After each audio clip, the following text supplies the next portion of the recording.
స్వాగతం. నిత్య విజేతకు సత్య ప్రదాతకు సుస్వాగతం. నేటి మన కార్యక్రమ విజేత ఒక జ్ఞాని, ఒక యోగి. మనల్ని అజ్ఞానం నుండి, అధ్యానం నుండి వెలుగు వైపు నడిపించే మహర్షి. శ్వాస మీదే ధ్యాస ఉంచమని, దేవుడంటే మనిషేనని, నిన్ను నీవు ప్రేమించమని, నీ ఆరోగ్యమే శ్రీరామ రక్ష అని ప్రవచించే బ్రహ్మర్షి. ఆయనే జానాంధ్రప్రదేశ్ రూపశిల్పి, జాన భారత్ యోగ శిల్పి, జాన జగత్ జ్ఞాన శిల్పి శ్రీ సుభాష్ పత్రిజీ. అందరూ ప్రేమగా పిలుచుకునే పత్రిజీ. రండి, ఆనాపాన సతి ధ్యానంతో ఆనందంతో మునిగి తేలుదాం. బ్రహ్మర్షి సుభాష్ పత్రిజీ 1947వ సంవత్సరం నవంబర్ 11వ తేదీన నిజామాబాద్ జిల్లాలోని బోధన్ తాలూకా షక్కర్ నగర్ లో శ్రీమతి సావిత్రీదేవి, పివి రమణారావు దంపతులకు లక్కీ చైల్డ్ గా ఒక మధ్యతరగతి బ్రాహ్మణ కుటుంబంలో జన్మించారు. ప్రాథమిక విద్య షక్కర్ నగర్ లో, మిడిల్ స్కూల్ బోధన్ లో, హై స్కూల్ చదువు సికింద్రాబాద్ లో కొనసాగింది. 1966వ సంవత్సరంలో బీఎస్సీ పూర్తి చేశారు. 1970వ సంవత్సరంలో 10 నెలల పాటు గుంటూరు జిల్లా తెనాలిలో ఇన్కమ్ ట్యాక్స్ ఇన్స్పెక్టర్ గా పనిచేశారు. 1974లో ఎంఎస్సీ పూర్తి చేస్తూనే స్వర్ణమాల గారిని పెళ్లి చేసుకున్నారు. ఇద్దరు పుత్రికా రత్నాలు పరిణిత, పరిమళ. 1975వ సంవత్సరంలో ప్రతిష్టాత్మక కోరమండల్ ఫెర్టిలైజర్స్ లో ఉన్నతోద్యోగిగా కర్నూలులో ఉద్యోగ జీవితం ఆరంభించారు. 1976వ సంవత్సరంలో సహోద్యోగి శ్రీ రామచన్నారెడ్డి గారి ద్వారా ఆధ్యాత్మిక రంగ ప్రవేశం చేశారు. 14 అక్టోబర్ 1979వ సంవత్సరంలో సుభాష్ పత్రిగా సదాత్మగా అవతరించారు. 1990 డిసెంబర్ 31న కర్నూల్ స్పిరిచువల్ సొసైటీ ఏర్పాటు చేశారు. 1992 జనవరి 16న ఉద్యోగ విరమణ చేశారు. 1991లో బుద్ధ పిరమిడ్ ధ్యాన కేంద్రం స్థాపనకు కృషి చేశారు. ఆ తర్వాత కర్నూలులో 1990లో కర్నూల్ స్పిరిచువల్ సొసైటీని ప్రారంభించారు. అటుపైన అనంతపూర్, తిరుపతి, ఇలా నేటికి ఎన్నో శాఖలు ఆంధ్రప్రదేశ్, కర్ణాటక, తమిళనాడు, కేరళ, మహారాష్ట్ర మొదలైన రాష్ట్రాల్లో ఎన్నో శాఖలున్నాయి.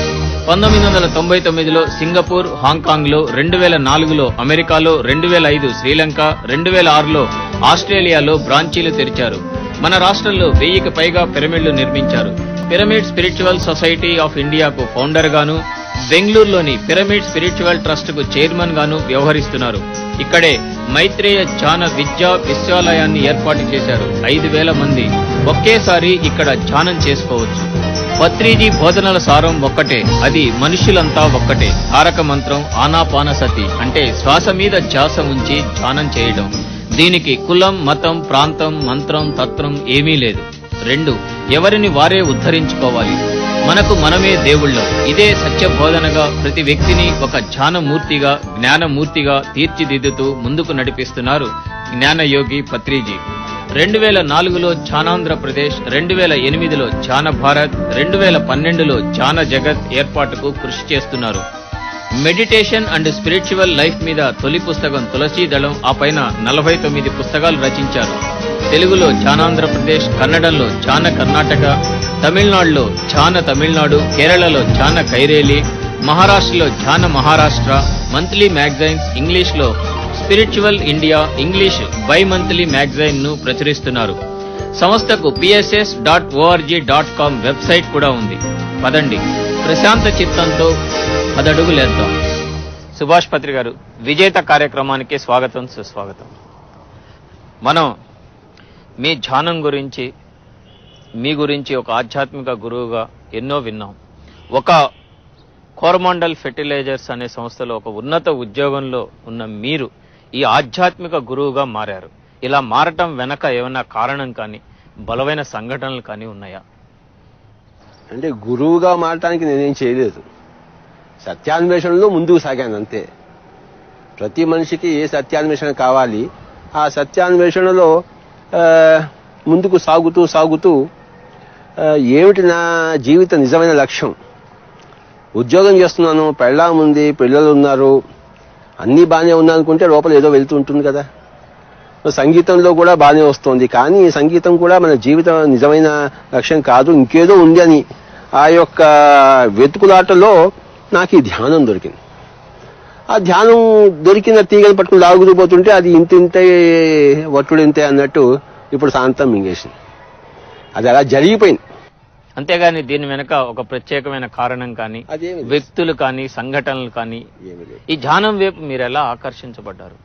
ధ్యానం వైపు అంటే అనేక రకాల పుస్తకాలు. నేను ఐఏఎస్కి పరీక్షలు ప్రిపేర్ అవుతుండేవాడిని ఫర్ ఎగ్జాంపుల్. అంటే దానికి మీకు తెలుసు కదా, అన్ని రకాల పుస్తకాలు చదివాలి. జనరల్ నాలెడ్జ్, ఎస్ఏ అన్నీ ఉంటాయి.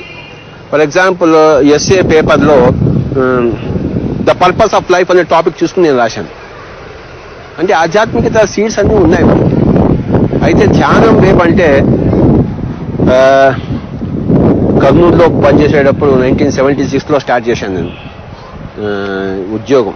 75లో 76లో మిత్రుడు రామచంద్రారెడ్డి అని చెప్పేసి, ఆయనకి విపరీతమైన బ్యాక్ పెయిన్ ఉండేది. ఆయన డాక్టర్ దగ్గరికి వెళ్ళాడు, మందులు తీసుకున్నాడు, ఏమీ కాలేదు. చివరికి వెల్లూరు హాస్పిటల్, తమిళనాడు, తెలుసు కదా వెల్లూరు, రాయ్ వెల్లూరు, అక్కడికి వెళ్ళి 2 నెలలు ఉన్నాడు. అక్కడ ఉన్నా కూడాను అక్కడ వాళ్ళు ఏమీ చేయలేకపోయారు. వాళ్ళు చెప్పి దండం పెట్టేసి మీరు వెళ్ళిపోండి సార్ అన్నారు. సరే ఈయన వచ్చేస్తుంటే ఆ బస్సులో ఎవరో పక్కన కూర్చున్న ఆయన, నువ్వు ధ్యానం చెయ్యి, నీ వీపు నొప్పి పోతున్నాడు.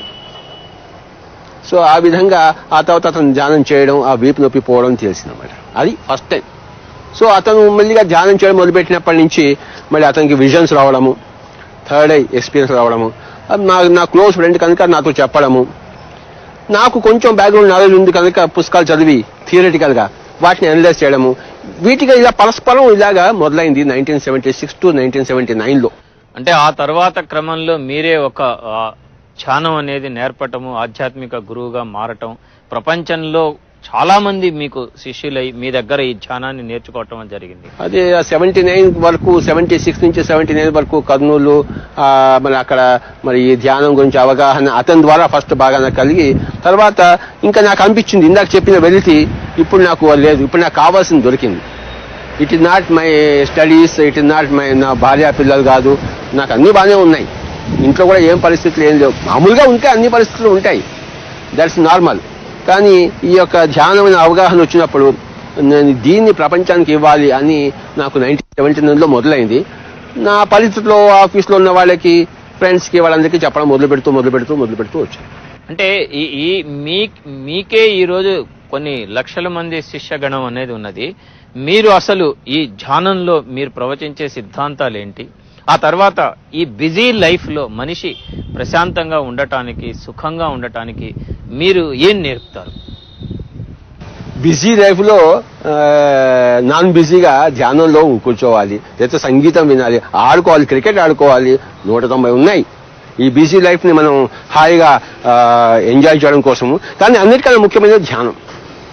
మనం గుడికి వెళ్తాము, చర్చికి వెళ్తాము, మసీదుకి వెళ్తాము. చిన్నప్పటి నుంచి మనం గుడికి వెళ్తున్నాం. ఆ గుడిలో ఒక రౌండ్ వేసుకుని చక్కర వేసుకుని వచ్చేస్తాం మనం. అసలు గుడి ఎందుకు కట్టారు, అసలు ఏమిటి అనేది తర్వాత ధ్యానంలో కూర్చున్న తర్వాత అర్థమైంది. దేహమే దేవాలయము, ఆత్మే పరబ్రహ్మము, జీవుడే దేవుడు. కనుక మనం గురించి మనం తెలుసుకోవాలి. ఆ ధ్యానం అని తెలుసుకున్నప్పుడు అప్పుడు ఆ ధ్యానం గురించి చెప్తుంటే అందరి జీవితాలు మారిపోయాయి. నేను సత్యాన్వేషణ కోసం వచ్చాను, కానీ ఇది చెప్తుంటే అందరి దుఃఖాలు పోయి, అందరి రోగాలు పోయి, అందరి చెడు అలవాట్లు పోయి, అందరికి బాగుపడుతుంటే I was feeling so very happy. అంటే ఈ ధ్యానం, మీరు నేర్పే ధ్యానం అనేది ఏ విధంగా ఉంటుంది? ఏమి లేదు, వెరీ సింపుల్. హాయిగా కూర్చోవాలి, ఎక్కడైనా కూర్చోవచ్చు, కింద కూర్చోవచ్చు, కుర్చీలో కూర్చోవచ్చు, సోఫాలో కూర్చోవచ్చు, anywhere. Just make your self comfortable. Clasp your hands ఇలా చేతులు పెట్టుకుని, కళ్ళు 2 మూసుకుని మన శ్వాస మీద ధ్యాస ఉంటుంది. That is the key point. నోట్లోంచి నేను హిందువుని కనుక ఓం భోర్భువ తత్సవితుర్వరేణ్యం అలాంటివి అనుకోకుండా, లేకపోతే నేను ఒక ముస్లింని అయితే లా ఇలాహి ఇల్లల్లాహ మొహమ్మదుల్ రసూలుల్లా అంటే నోటితో ఏమీ చెప్పకుండా, ఈ ముక్కు అనేది పిరమిడ్. ఈ పిరమిడ్ లోపల ఉన్న శ్వాసను మనం దాన్ని పట్టుకోవాలన్నమాట. కొంతసేపు మనం దాన్ని పట్టుకుంటే ఆ తర్వాత అది మనల్ని పట్టుకుంటుంది. అంటే పిరమిడ్ అని మీరు అన్నారు కదండి, ఒక విషయం, మీరు పిరమిడ్ స్పిరిచువల్ సొసైటీ అనేది స్థాపించారు. ఈ మీరు నేర్పే ఈ ధ్యానంలో పిరమిడ్ అంటే ఏమిటి, పిరమిడ్ ప్రాముఖ్యత ఏంటి?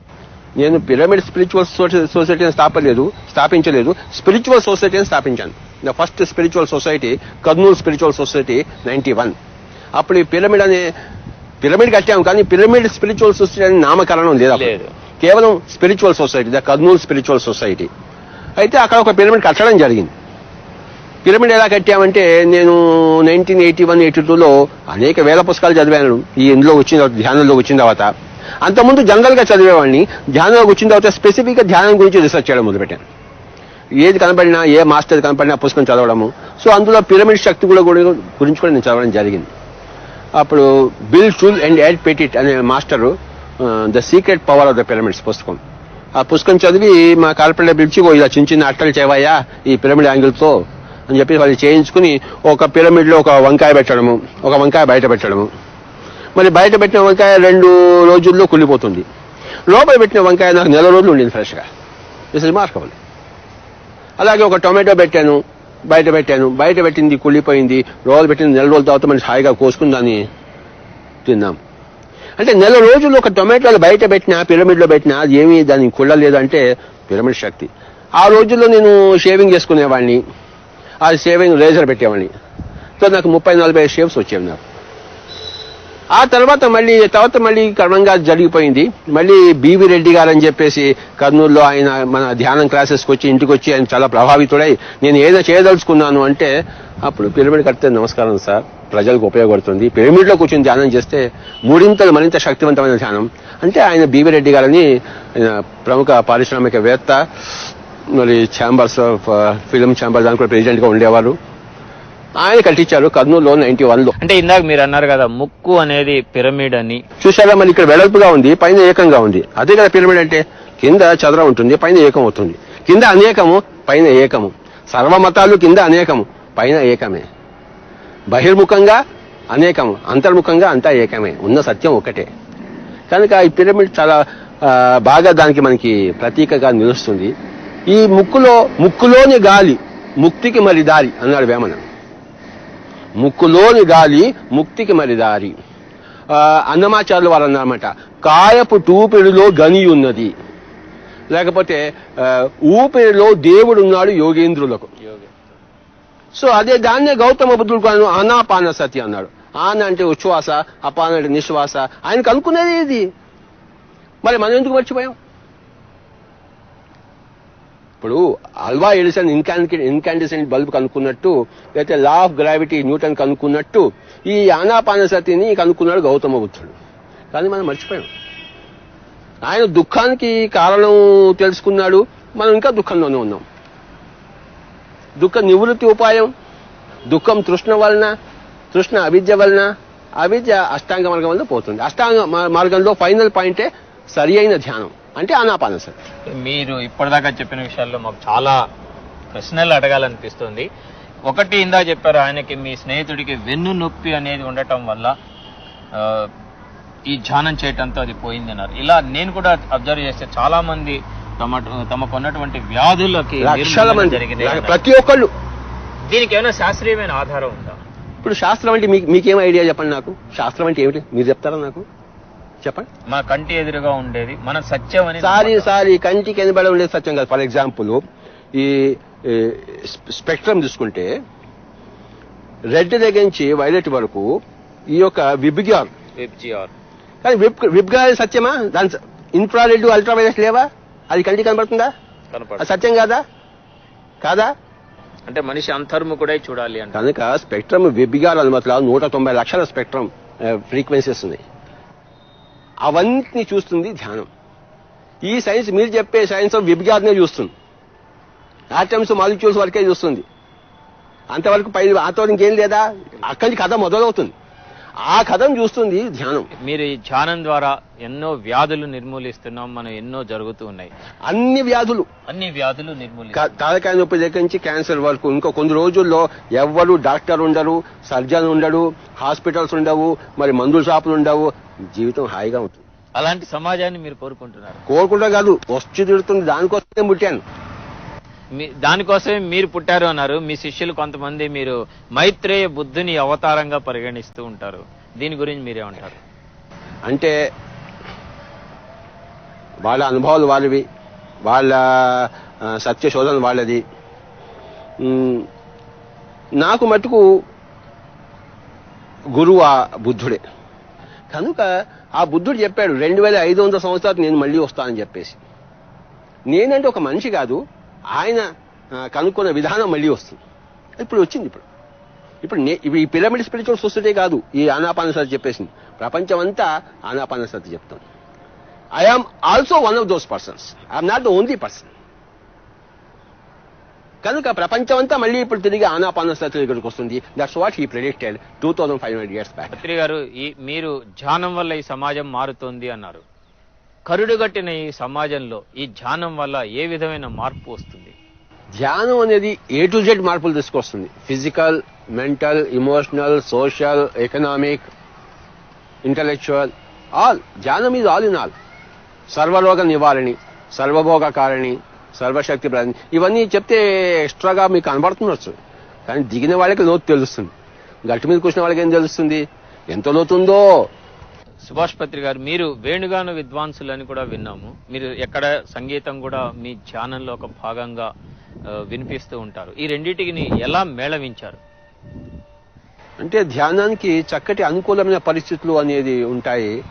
చక్కగా చీకటి చేసుకోవడము, అందరూ సైలెంట్ గా ఉండడము, వేరే సౌండ్స్ లేకుండా చేసుకోవడము, తర్వాత క్లాసికల్ మ్యూజిక్ పెట్టడము, లేదా సీట్ ని సౌఖ్యంగా చేసుకోవడము, లేదా మంచి అగరబత్తి పెట్టుకోవడము, ఇవన్నీ కూడాను మరి మెడిటేషన్ కి కావాల్సిన అనుకూలమైన పరిస్థితులు. ప్రతికూల పరిస్థితులు, అనుకూల పరిస్థితులు ఉంటాయి. కనుక ఈ అనుకూల పరిస్థితుల్లో అన్నిటికన్నా అద్భుతమైనది చక్కటి ఇన్స్ట్రుమెంటల్ మ్యూజిక్ కానీ మరి క్లాసికల్ మ్యూజిక్. కనుక నేను పాడుతూ ఉంటాను, మరి ఫ్లూట్ వాయిస్తుంటాను, మరి అందరూ చక్కగా ధ్యానంలో వెళ్తుంటారు అన్నమాట. అది అంటే ఒకసారి మా ప్రేక్షకుల కోసం మీ వేణుగానాన్ని వినిపించే అవకాశం కల్పిస్తారా? తప్పకుండా. Thank you. ఏ రాగం వాయించమంటారు? మీ ఇష్టం. ఇప్పుడు వర్షాకాలం, వర్షం వస్తూ ఉంది. ఓకే, మల్హార్. మల్హార్, రాగ్ మల్హార్. ఓకే.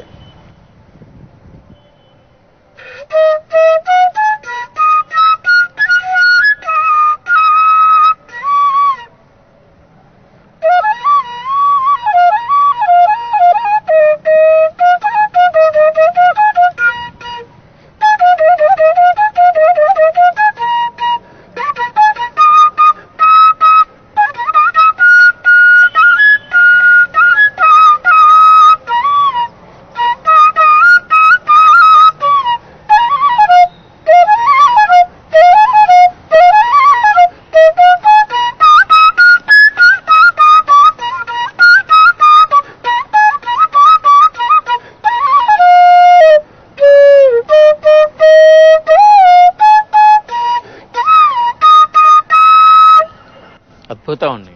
మీ సంగీతంతో నిజంగా మమ్మల్ని ఈరోజు చాలా ఆనందింపజేశారు. ఇలా సంగీతాన్ని ఉపయోగించటం అనేది ఏ విధంగా రకరకాల, కొంతమంది సంగీతాన్ని వ్యాధుల నివారణ కూడా ఉపయోగిస్తుంటారు. ఇది కూడా ప్రజల మీద, అంటే మీ శిష్యుల మీద ఎలాంటి ప్రభావం చూపుతుంది? ఫస్ట్ ఆఫ్ ఆల్, నాకు ఎవరు శిష్యులు లేరండి. Everybody is a practitioner of music. Okay, I don't have any Guru and I don't have any శిష్య. I am a scientist of meditation, and there are people who want to learn the art and science of meditation. So, ఈ సంగీతం వల్ల రోగాలు పోతాయి, సంగీతం వల్ల మనసు బాగవుతుంది, మనసు బాగవుతే రోగాలు పోతాయి. అది సంగీతం వల్ల రోగాలు పోతాయి, డైరెక్ట్ గా కాకుండా లింక్.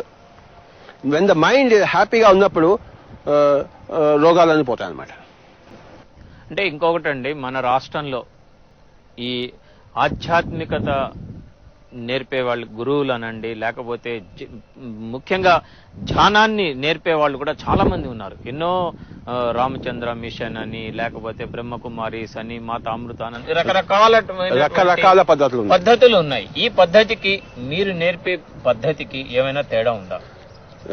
మీరు అంటే మిమ్మల్ని మీరు ఏ విధంగా డిఫరెన్షియేట్ చేసుకుంటారు? ఫర్ ఎగ్జాంపుల్, ఓషో ఉన్నారండి, ఓషో రజనీష్. ఆయన 108 ధ్యాన పద్ధతులు చెప్పారు, రకరకాల ధ్యాన పద్ధతులు. ఆ అన్నిట్లో 107 తీసేసి ఒక్కదాన్ని నేను ఉంచాను. దాని పేరే శ్వాస మీద ధ్యాస. సో గోయంకా గారు దీన్ని పెట్టారు, విపాసన. ఉన్న వాళ్ళు, మిగతా వాళ్ళలో ఒక గోయంకా గారు ఒక్కరే దీన్ని తీసుకున్నారు. ఆయన తర్వాత మరి నేను తీసుకున్నాను. రకరకాల ధ్యాన పద్ధతులు లేవు అని గౌతమ బుద్ధుడు చెప్పాడు. అందుకే సరి అయిన ధ్యాన పద్ధతి అని ఒకటి ఉందని చెప్పాడు. మిగతావన్నీ సుమారుగా సరికాని ధ్యాన పద్ధతులు. సుమారుగా అంటే ఏమిటి? మీరు ఇప్పుడు ఇక్కడ వెళ్ళాలనుకోండి, కొన్ని 2 లేన్లు అటు ఇటు చుట్టూ తిరిగి కాకుండా డైరెక్ట్ గా వెళ్ళడం అనేది. కనుక సుమారుగా సరికాని ధ్యాన పద్ధతులు అన్నీ ఒకవైపు, సరి అయిన ధ్యాన పద్ధతి ఒకటి వైపు, దాని పేరే శ్వాస మీద ధ్యాస. కనుక నేను రీసెర్చ్ చేశాను కనుక మిగతా వాళ్ళు నేను చేసినంత రీసెర్చ్ చేయలేదు. వాళ్ళు అంత రీసెర్చ్ చేయలేదు కనుక తమ పద్ధతిలో చేసుకుంటూ వచ్చారు. Since I have done maximum research in this field as a scientist. Scientist of scientist of meditation. నన్ను ఏమని పిలుచుకోవాలి అని మీరు ఎవరిని అడిగితే శాస్త్రజ్ఞుడు అని పిలవండి, గురువు కాదు. శాస్త్రజ్ఞుడు. లైక్ ఇప్పుడు న్యూటన్ ఉన్నాడు, ఐన్స్టైన్ ఉన్నాడు, వాళ్ళని గురువు అంటారా, శాస్త్రజ్ఞులు అంటారా? శాస్త్రజ్ఞులు. మరి నేను కూడా శాస్త్రజ్ఞుడిని మెడిటేషన్ లో, ఆ స్పిరిచువల్ సైన్స్ లో ఆధ్యాత్మిక శాస్త్రజ్ఞుడిని. ఈ ఆధ్యాత్మిక శాస్త్రజ్ఞుడిగా మీరు మారిన క్రమంలో ఒక విజేతగా మా కార్యక్రమంలో పార్టిసిపేట్ చేస్తున్నారు. ఈ ప్రాసెస్ లో మీరేం సాధించామని అనుకుంటున్నారు? నేను అనుకున్నవన్నీ సాధించాను, అనుకున్నవన్నీ సాధిస్తున్నాను. కొన్ని విషయాలు మా ప్రేక్షకులకు తెలియజేస్తాను. నేనేమనుకున్నాను, నాకు సత్యం తెలియాలి అనుకున్నాను, నేను సత్యం తెలుసుకున్నాను నా వ్యక్తిగతంగా. అంటే సత్యం అంటే ఏంటి, నా గత జన్మలన్నీ నేను చూసుకున్నాను, నేనే అంతా అని తెలుసుకున్నాను. ఫర్ ఎగ్జాంపుల్, అర్జునుడు కృష్ణుని అడుగుతాడు, ఎవరివయ్యా నువ్వు అని చెప్పేసి. అహం ఆత్మా గుడాకేశ సర్వభూతాశయ స్థిత అహమాదిశ్చ మధ్యం చ భూతానాం అంత ఏవచ అని ఏ విధంగా కృష్ణుడు జవాబు చెప్పగలిగాడో నేను కూడా అలా జవాబు చెప్పగలను నా యొక్క అనుభవం వల్ల. తర్వాత నా భార్య, నా పిల్లలు అందరూ ధ్యానులయ్యారు, వాళ్ళందరూ హ్యాపీగా జీవిస్తున్నారు. ఎవ్వరూ డాక్టర్ దగ్గరికి పోరు, ఎవ్వరూ మందులు పుచ్చుకోరు. ఇప్పుడు ఒక ధ్యానంలో రాకముందు నా చిన్న కుటుంబం ఉన్నది, ఇప్పుడు లక్షల మంది నా కుటుంబం. ఫ్రెండ్స్, నేను లక్షల ఇంట్లో పోయి భోజనం చేయగలను. నేను health is wealth, friendship is wealth, wealth is not wealth. So ఎంత హెల్త్, ఎంత ఫ్రెండ్షిప్ వచ్చిందంటే అదంతా మరి నేను సాధించిందే కదా నాకు పర్సనల్ గా. ఇక మిగతా వాళ్ళందరూ కూడా సేమ్ థింగ్. లక్షల మంది తమ బ్యాడ్ హ్యాబిట్స్ పోగొట్టుకున్నారు, తాగుడు కానీ, మరి ముఖ్యంగా మాంసం తినడం కానీ, మరి so many are bad habits. తర్వాత అందరూ కూడాను పల్లెలకి వెళ్ళి చక్కగా అందరికీ ధ్యానం చెప్పి వాళ్ళు కూడా ఒక ప్రజా సేవ చేస్తున్నాము, సాంఘిక కార్యక్రమం చేస్తున్నాము అనే తృప్తి పొందుతూ గ్రామాలు తిరుగుతున్నారు. And everybody is very happy. ధ్యానంతోనే హ్యాపీనెస్ వస్తుంది, ఇంకో దేనితోనే హ్యాపీనెస్ రాదుగా. అంటే ఈ సైంటిస్ట్ ఆఫ్ మెడిటేషన్ సాధించడంలో ఏ మనిషి అయినా ఏదైనా సాధించేటప్పుడు అనేక కష్ట నష్టాలు ఉంటాయి, ఫెయిల్యూర్స్ ఉంటాయి. వాటన్నిటినీ మీరు ఏ విధంగా ఫేస్ చేశారు? ఒకవేళ మీకు కూడా అలాంటి ఫెయిల్యూర్స్, కష్టాలు, నష్టాలు ఉంటే వాటిని మీరు ఏ విధంగా అధిగమించారు? వీటిని ఫెయిల్యూర్స్ అన్నారు, స్ట్రగుల్స్ అంటారు. Okay, struggles. Because they are no failures. Struggles ఎప్పుడు ఉంటాయి. ప్రపంచం బాగుపడాలని మహాత్మా గాంధీజీ కాలినడకని తిరిగినప్పుడు ఆయన కాలునొప్పులు ఉంటాయి. ఏమిటి ఉంటాయి కాలునొప్పులు, కానీ అవి కష్టాలు కావు, నష్టాలు కావు. అది ఎన్నుకున్న బాట. నాది అంతే, ఏ విజేతదైనా అంతే. అంటే ఏ విజేతదైనా అన్నారు. ఒక మీరు విజేతగా మారిన ఈ క్రమంలో మీరు ఏం సాధించామనుకున్నారు? అంటే డబ్బు, సంపద, కీర్తి ప్రతిష్టలు, ఇంకా ఏదైనా కావచ్చు. వీటిల్లో మీరు ఒక విజేతగా మీరు దీంట్లో ఏది సాధించారు? నా ప్రజల ఆనందం సాధించాను. వసుదైక కుటుంబకం. నా భార్య బిడ్డలు నా కుటుంబం కాదు, ప్రతి మనిషి నా కుటుంబం. నా కుటుంబంలో విశేషంగా శాంతిని, ఆరోగ్యాన్ని స్థాపించాను, ఆత్మ జ్ఞానాన్ని పెంపొందించాను. అది నా విజయం. ఈ మానవాళికి మీరు ఇచ్చే సందేశం ఏమైనా ఉందా? ప్రతి ఒక్కళ్ళు కూడాను ఒకటేమో మాంసాహారం మానాలి, శాకాహారం తినాలి. రెండోదేమో ఏ డాక్టర్ దగ్గరికి పోకూడదు, ఏ మందులు పుచ్చుకోకూడదు. స్వంత ఆత్మశక్తి మీద ఆధారపడాలి. Don't be dependent, be independent. ధ్యానం చేస్తే క్యాన్సర్ దగ్గర నుంచి మరి అన్నీ పోతాయి అన్నమాట. మీరు ఇందాక సైంటిస్ట్ ఆఫ్ మెడిటేషన్ అన్నారు, క్యాన్సర్ దగ్గర నుంచి ధ్యానం వల్ల అన్ని వ్యాధులు పోతాయి అన్నారు. వీటన్నిటినీ ఈ సమకాలీన సమాజంలో చాలా మంది ఇవన్నీ రీజనింగ్ అందుతాయా, లేకపోతే హేతువు ఉందా ఇందులో ఏదైనా అంటారు? వాళ్ళు ఇంకా వాళ్ళ శాస్త్రీయ దృక్పథం ఇంకా పెంపొందింపలేదు. అలాంటి వారికి మీరిచ్చే సందేశం ఏంటి? ఇంకా శాస్త్రీయ దృక్పథం పెంపొందించుకోవాలని, విజ్ఞానులు ఆలోచించకుండా అల్ట్రా వైలెట్, ఇన్ఫ్రారెడ్, ఇంకా ఇన్ఫ్రారెడ్, అల్ట్రా వైలెట్ 190 లక్షల ఫ్రీక్వెన్సీస్ ఉన్నాయి. Develop a little more scientific temper. అంటే ఈ మీరు చేసే ధ్యాన ప్రక్రియలో ఎప్పుడైనా ఇలాంటి వాళ్ళ దగ్గర నుంచి మీరు సమస్యలు ఎదుర్కోవటం కానీ? సమస్య ఎక్కడా లేదు. ఇలాంటి వాళ్ళు తగులుకుంటారు, వాళ్ళు మనకి సమస్య కాదు, ఎవరు మనకి సమస్య కాదు. కానీ వాళ్ళందరూ ఉన్నారు కనుకనే వాళ్ళు బాగు చేయడం కోసమే మనం పుట్టాం.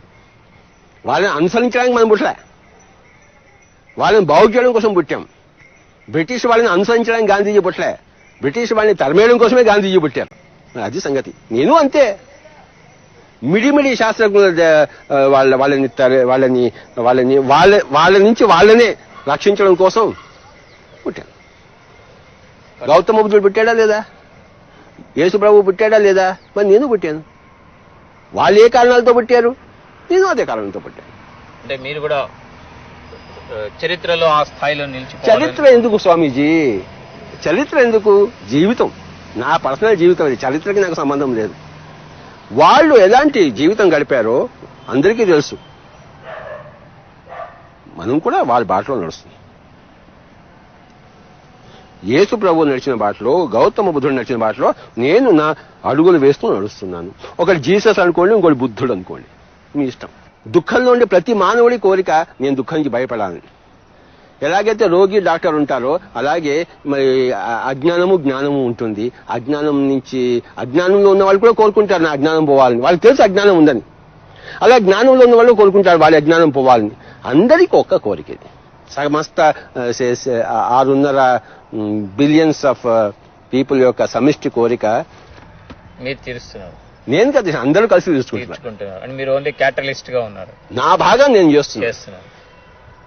సుభాష్ పత్రి గారు, ఈనాటి విజేత కార్యక్రమంలో మీరు పాల్గొని మా దూరదర్శన్ ప్రేక్షకులకి ఎన్నో విషయాలు తెలియజేసినందుకు అందరికీ దూరదర్శన్ ప్రేక్షకులందరికీ, మరి సత్యాన్వేషకులందరికీ, ధ్యానులందరికీ నమస్కారం. నమస్తే.